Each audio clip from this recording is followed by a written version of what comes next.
Silo baphulaphula namhlanje siphinda kwesikhathi sesibini apho ke sishilo into yokuba singamangqosini podcast silapha kulo mhlaba wabathembu apha ke eMthatha sazi into yokuba singabantu abahamba bevumbulula okuhle kuyindawo nalapho kufihlakele okufanele bakufumaneke kwenzela ba kuthiwa kudliwa ngamuntu abadala bekuthiwa kudliwa ngendlela endala lapha ke kwamahlezana kaKhayisa kaThixo kamawele kaVisha kaSijolo walandelwa wenze ukhokhela elijelo sinola sinaye ke umama nje bandishilo uyayiva ingoma ukucholoza apha ekhaya kwethu into yokuba ilolizwi lelikabani na abantu ke uyathandwa ke lelizwe lonke ufika abantu beyikhalisa le ezingoma zakhe noma bazibeke elangeni kade amakhehikazi abhomba athi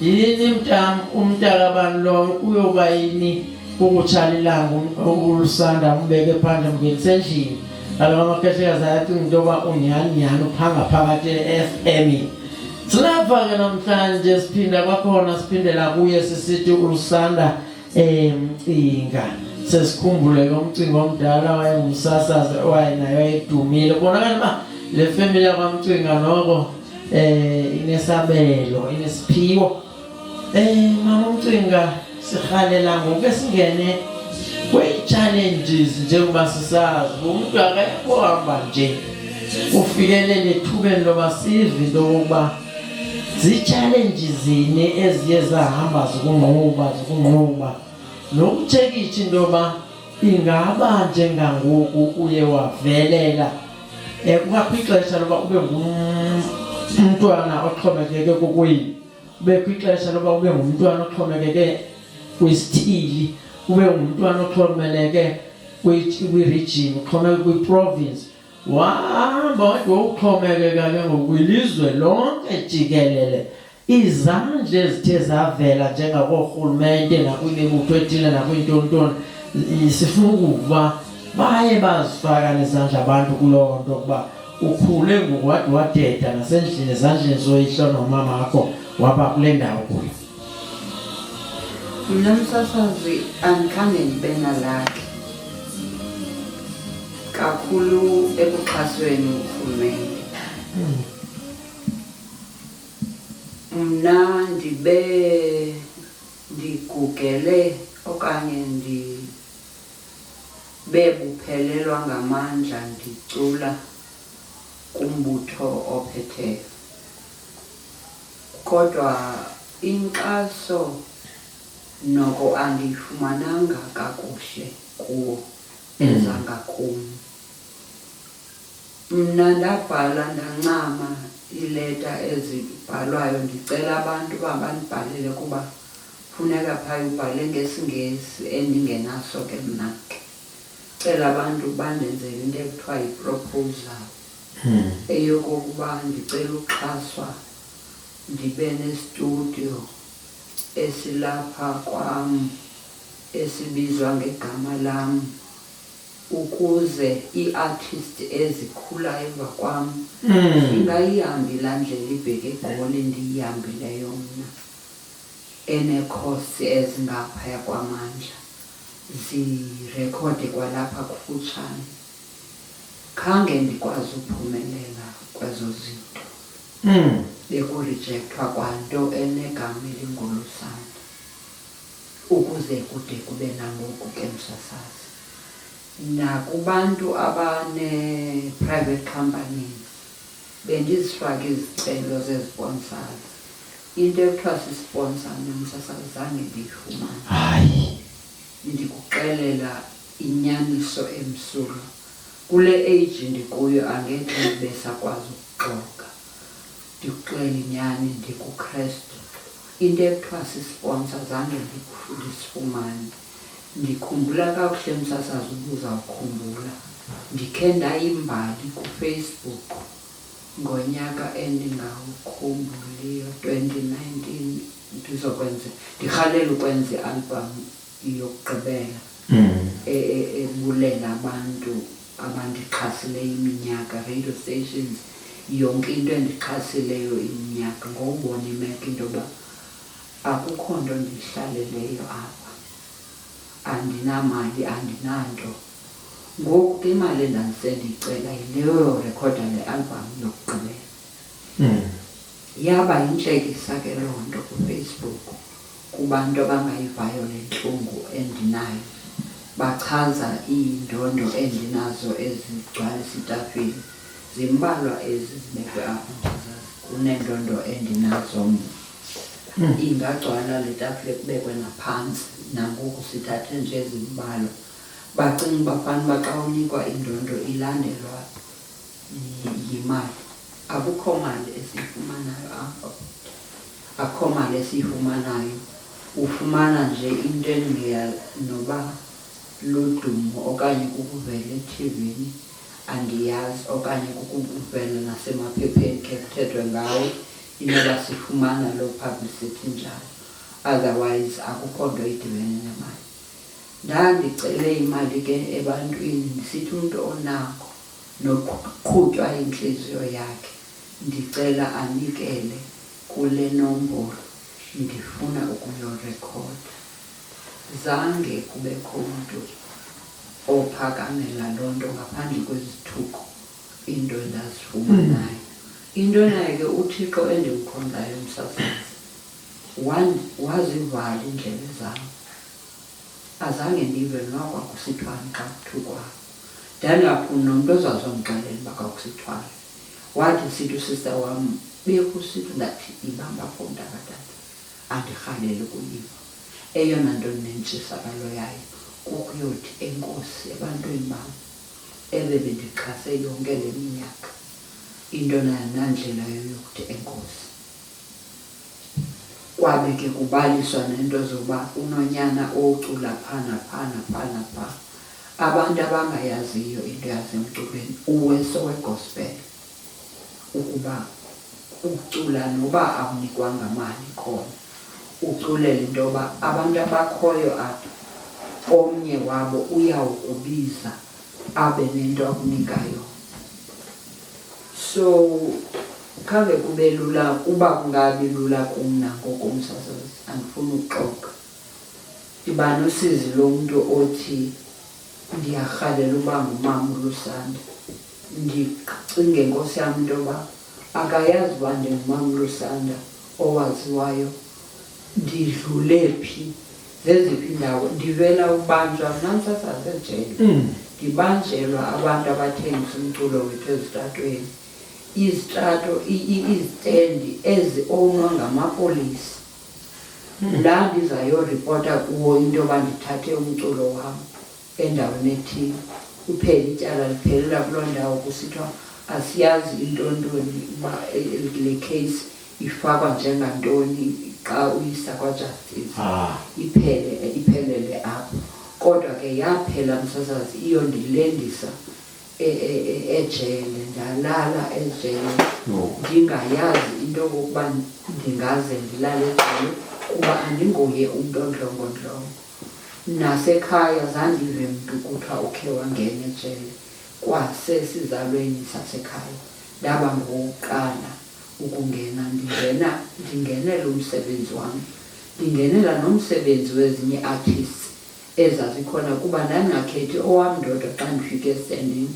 Ndandithatha nokaVeliswa, nokaMalibongwe, nokaKhanyisa, nokabani, nonke ngowegospel ndandiwuthatha because kwakube kule ndawo kuthiwe yi-R10 ithetha ukuthi awuthengiswa ngendlela erayi. Ndisuka ubethwa ngamatshayina mna msasazi. Ndifike evenkileni yamatshayina ekugatyane edolophini yam, ndiyobona enye imemba yeLusanda engaphilanga. Kuthiwe ke kukho ivenkile apha ethengisa umculo wakho, i-CD iyi-R30, i-DVD iyi-R60. Hayi, ndiqonga mandingene ke apha, ndingene ndicela ndibuke kuqala, ndizibone uba nazo zam. Ndicela uthengiselwe ke ezi, ndithengiselwe ke i-DVD ye-R60 ne-R30 ye-CD. Ndibhatale ke, ndisabhatala ndibabuze uba bayamazi nalo mntu. Bathi bona hayi abamazi. ndike make ndinguye ke ndingumnikazi womculo. Ndihamba nee-members zelusanda ezintathu nodrayiva ongukeyboard wam ngelo xesha.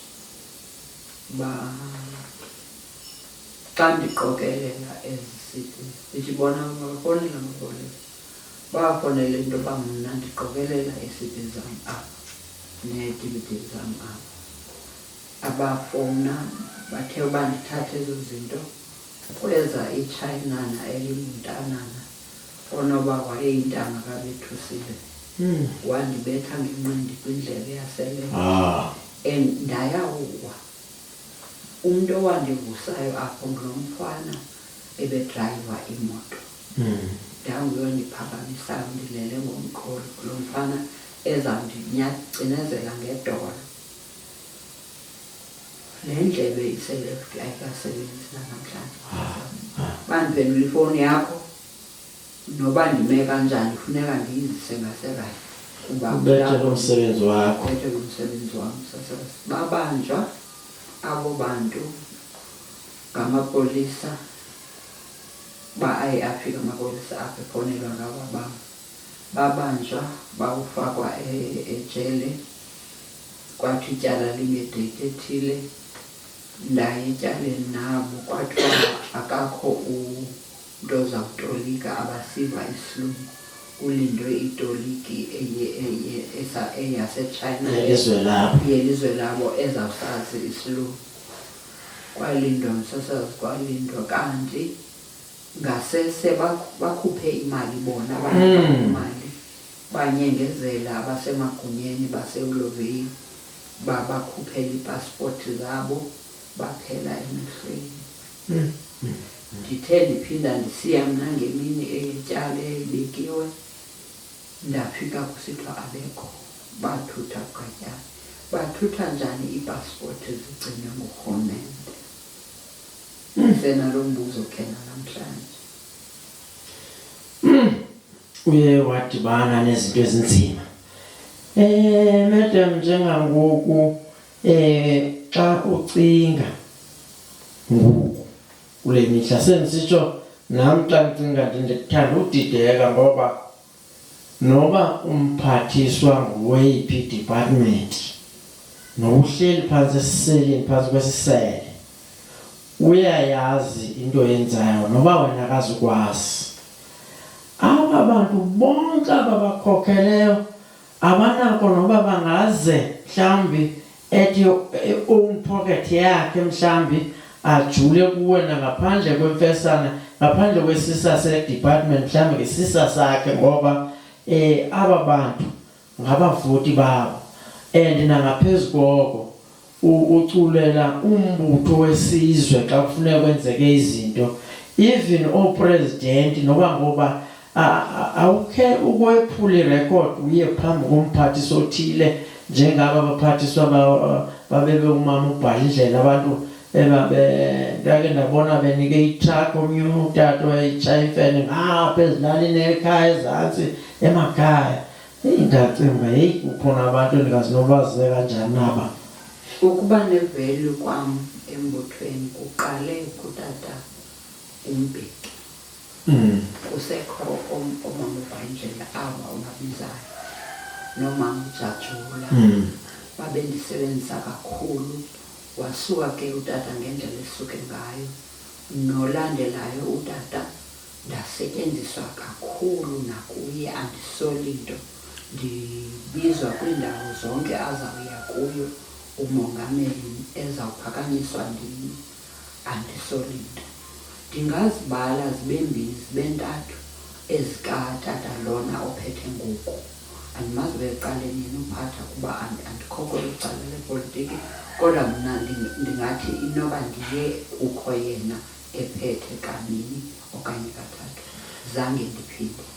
Nkosazana Mcinga, eyona nto ndijonge kuyo kakhulu kukuba njengobubuke wathi wena unomdla wokuzala abanye abantwana abenze ezi zinto utsho kwipublic.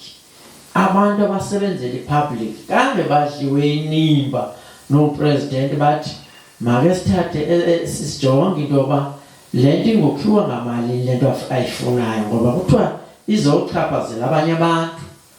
Mhlawumbe ke ngoku njengangoku kubonakala into yokuba ufuna ukuzala abanye abantu abazokwazi ukuqhubeka nomcimbi.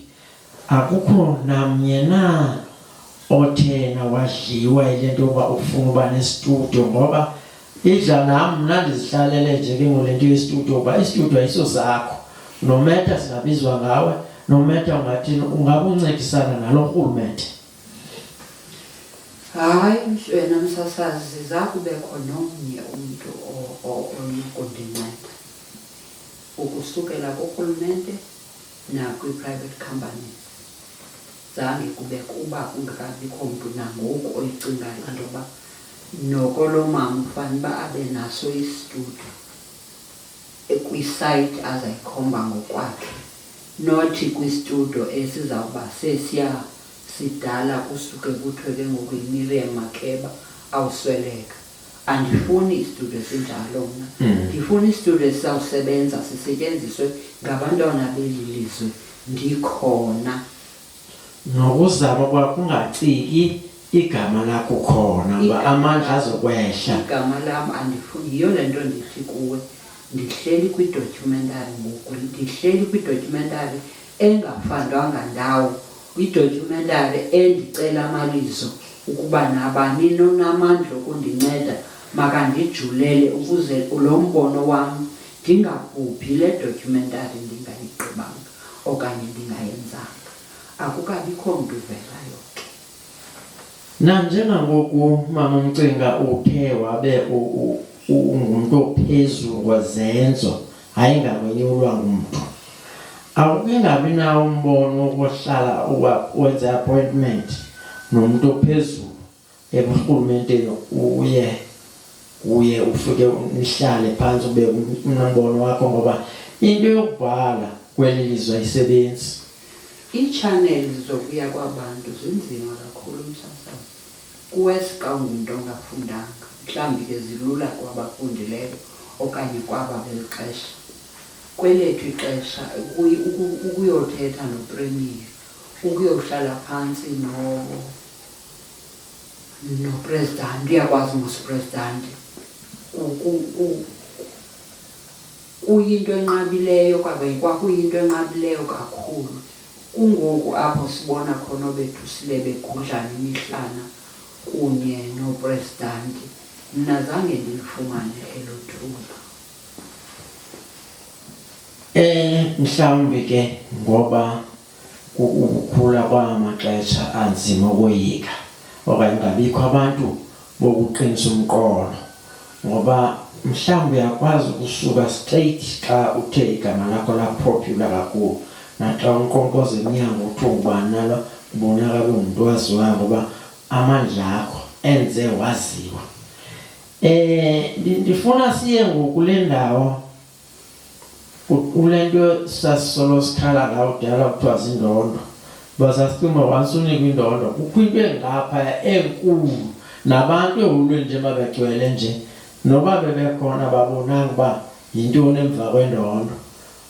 Kukho into ewuyicinga uba ngahle ikhona engenzeka njenga nathi sasike saya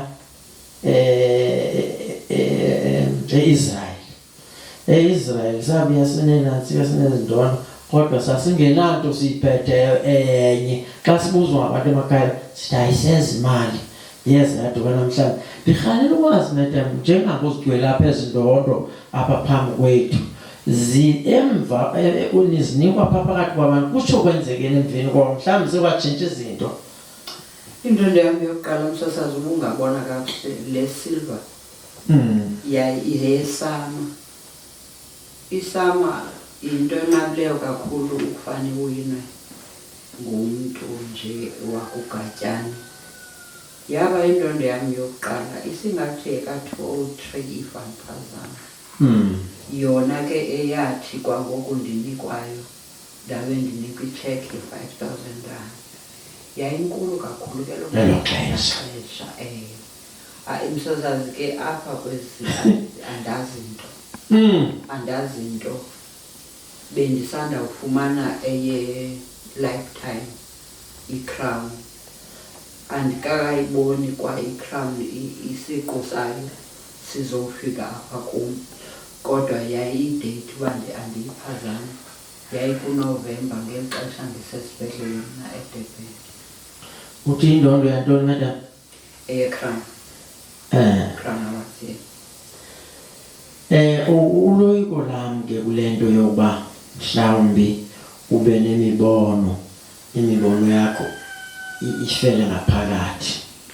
Still nokungamdala as long usaphila kufuneka uhlale usaqonqoza okanye njengoku awuselo thuba la uqonqoza ngoku ulithuba loba wenze njengoba wenzile engcobo wafuna inumbers zasestudio wafonela ubani uthi ngubani ndine experience ke lonto ngoba once wabaleka ngento noba into engacacanga ebantwini mhla yaphumelele angathi tegqame ufuna ukusebenzisa ngoigama lakho ucela izinto phayilali thina sasihlala apho ngekho kwandlela ungekho kwanto kodwa kuba ndiyimbongi ndathi umshanda bongo ugeneral ndahamba general andikwazi ukulanda kule ndawo uhlala kuyo ugeneral wazama kwindlela phambi ehamba eqhubhoza kwezinye ilali ngenxa yokunantsika yoba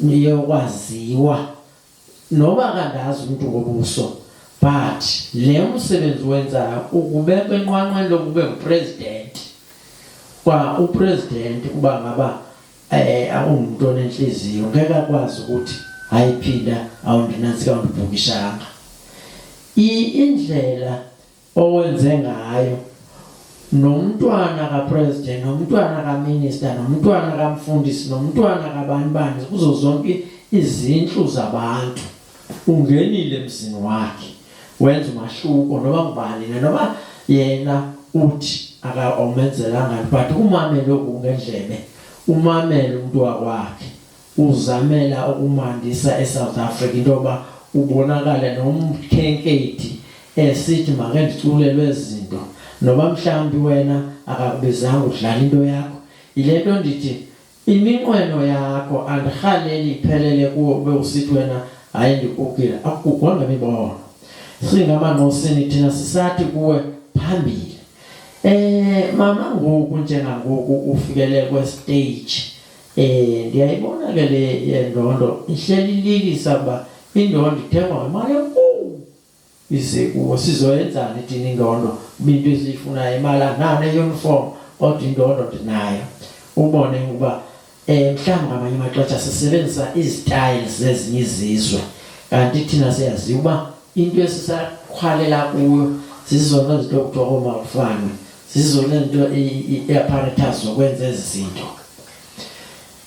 Madam kwestage ukuso ngokwenzekani njengangoku sobethakelwa kwabalapha kanti ke asifuna ukuthi uncame thina mandiqale kule ndawo msasana nisuka kwindawo enisuka kuyo nizofika apha nibonile xa ningenayo apha uba istrato endihlala kuso igravel engenziwanga esi strato sona sibizwa ngegama lam andiyazi uba yasuka phi loo nto inoba yasuka kubahlali kuba ndikule ndawo kwathiwa istop ngulusanda nestrato ngulusanda akukho nogandaganda okhe ezadlula ezokwenza into apha kweSunstrato ndiyayibukela loo nto isenzeka kwezinye izitrato ezingasemva nezingapha kwam isenzeka kusenza indlela ithetha ukuthi andina ukuba ngulusanda kwam akunaxabiso kunalo akwenzi mahluko ube kuthiwe mhlawumbi kuba kukho ulusanda welizwe kulaa ndawo into abamandizokwakha mhlaza kuqala ungabinamali ndafuna isayiti apha kwindawo endilingeneyo andinayo imali yothenga indlu edolophini uba ndingabinanga namhlanje apha kule ndawo ndikuyo kukhe kuphele 3 months singenawo amanzi sentsho amanzi lakaNonkala ndithenge amanzi ndithengele amatanki amanzi ethengiswa ngabantu bamatanki ndikhuphe i-2.0 ngamatanki endinawo. I-2.0 endiyirholayo yegrant ndirhola yona for igrant yobudala neyogula. Into yoba enye into ndizayenza ngantoni apha endlini akukho mntu uyihoyileyo, akukho candelo okanye sebe lihoyileyo apha. Ndinomasipala apha ababini, omnye ngoweKSD omnye owathambo. Ndiyakhala kubo kodwa akubikho ntshukumo ebonakalisa into yoba ndikhe ndakhala. Ndiyabukela bayakwazi nokubanceda nezinye artists eziza apha emva kwam. Khange ndibe nayo ilakhi namsasazi. Andinaligama elinokwazi undingqonkqozela ndawo nangoku ukuba kusekhona umntu ongayazi into yoba uLusanda ngubani, uLusanda ndingamnceda ngantoni. Kwezi zinto sendizibekile ndithi noko mandingafi istudio singekho esibizwa ngegama lam kwindawo endisakwakhiwa ekhonjwe ndim, mandingafi. Kodwa kho mntu unyaka uchukunyiswayo nayileyo into, kuba ngoku andisaceli bunewu, andisaceli isponsa sokuba mandithweni njengoba ndandikade ndicela kudala bandicela ukuthiwa ndicela nezo nto zazingalungi. Akho nto yayikhe yaphumelela mna ndicela msasazi. Yiyo le nto ndithi entliziyweni nam andisenathemba loba igama lam mna ndingamthethelela ndawo. Mna msasazi bekubizwa i-artist esikwizinga elinye uba ndingatsho ibizwe Goli, ibhatale 120,000. Mna ndifowunelwe apha kusithiwa asinabhajethi, imali esinayo yi-5,000 rand, sicela ukuye. Uyazi ukulamba msasazi, akukuniki choice yokokuba ukhe uphakame ukuziphakamisa into yakho. 5,000 rand andizukuya ngayo. Jonga msasazi, enye artist yayibiziwe apha iyocula emuseum apha eMandela, ibizwe ngalo 120 engaphandle kwe-transport ne-flights zayo ne-accommodation. Suka kwenye province. Xa sifika phaya ayikho i-sound system ezacula ngayo. Into ekhoyo apha yi-radio cassette. Laa mfana wafaka i-CD yakhe entweni ekhalayo, wasogqiba wathi flight ulate flight. Ndathumela kuzolanto yam isound apha endlini kuze mna ndikhuphe le nto ndikwazi uyenza iphume ngale ndlela ndiyazi ngayo, ndingakwazi udlala ngesidi nje. Ndakhalisa, ndacula, bavuya abantu bam ababekhona. Emkile umntu ne-120,000 ayinikwe urhulumente welizwe.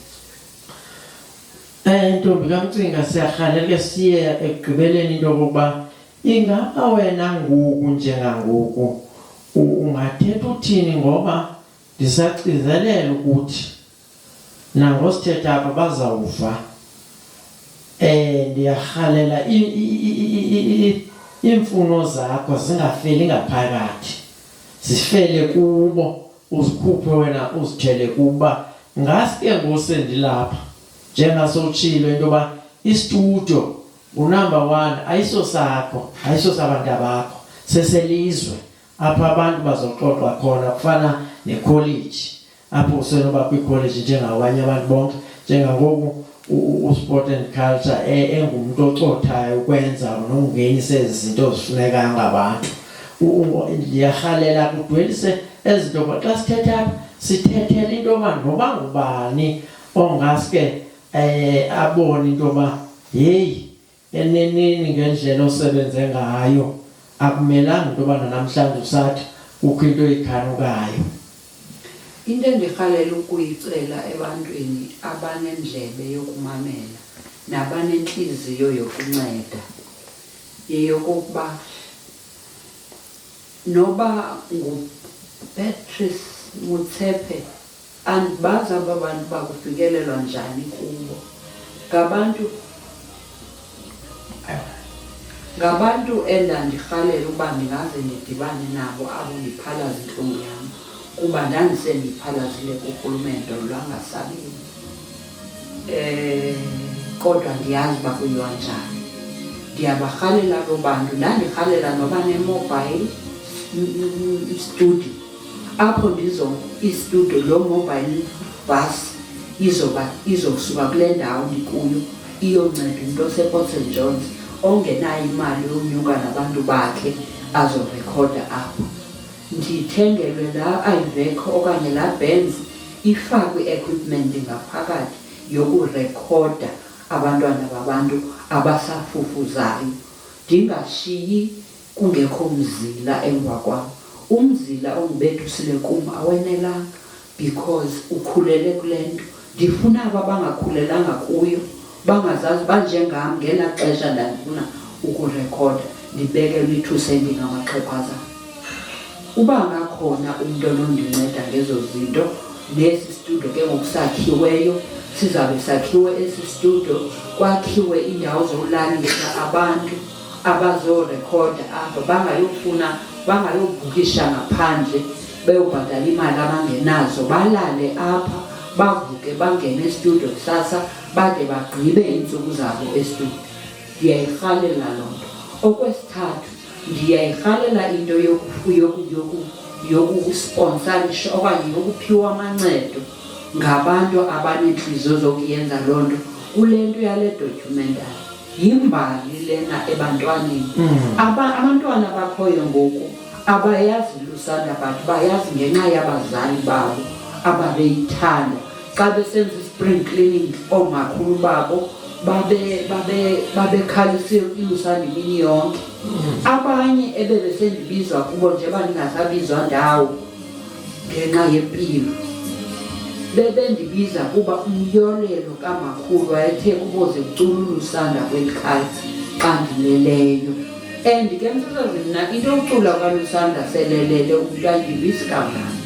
Mna ndiyarhalela ubizwa kwi-Thanksgiving eyenzelwa lo mama esaphila azoyibukela le nto inguLusanda abanye lo mntu amthandayo nguLusanda, angabizwa selengqangqe ngomqolo. Akasandiva ngelaa xesha, akasandiboni ngelaa xesha. Olwavuyo lwakhe nothando lwakhe ngam akalifumananga. Nditshilo ke nathi singamanqoseni kwi-broadcast sizama into yokokuba sithathe ephantsi kwetafile siyibeke phezu kwetafile. Lena ke-broadcast selokukhokelwe ngokwamahlezana phaya uKhayisa noThiba uMawela ukuzana uvitsha kaSijola amalandela. Sithi silapha njengoko sizama into yokokuba nawe apha ekhaya sikwenze uhluthe into yokokuba nokuzela umntwana bangakwazeka ukuya esikolweni adagqibe. Ikhona bengalifumana kule nto siyithethayo. Zinintsi izinto endicinga into yoba zimele uba zivunwe ngumntu omameleyo, ngoba sizimamela nje zitshisa zishushu ziphuma kumaNgqosini broadcast. Mama uMcinga, intombi yakwaMcinga inkosazana eyakhe yazenzela ukuzincama izithele edabini elingenamali, ngoba bonke abantu bazithele edabini elinemali. Ndicinga into yoba ke abaculi bathanda ukuthi xa bebhubhile ufike kuhamba kuxokomezelwa kungekho nto bethi abantu ebecula kangaka nje bekutheni nina. Uke wathi ke omnye umculi xa bendithetha naye wathi hayi uba ndibizwe lapha emntana nganika 5,000 ndiye ndithathe u-5,000 ndikhwele ngayo ndibizwe ngomnye emonti, ndifike emonti andinike 1,000 ndifike ndithathe u-1,000 ndidlulele ngaphambili ndiqube ukufa ke ngoku ndisahamba. Kungekho nto ndiyibekile mva nabantu abam besokola kuba kaloku akukho nto ndiyiphiwe ngabantu ndawo. Simemelela ke ngoku kubo bonke abantu abaphethe nabaphethe imibutho nabaphethe icawe, abantu abaphethe jikelele, ngoba nasezicaweni udlalile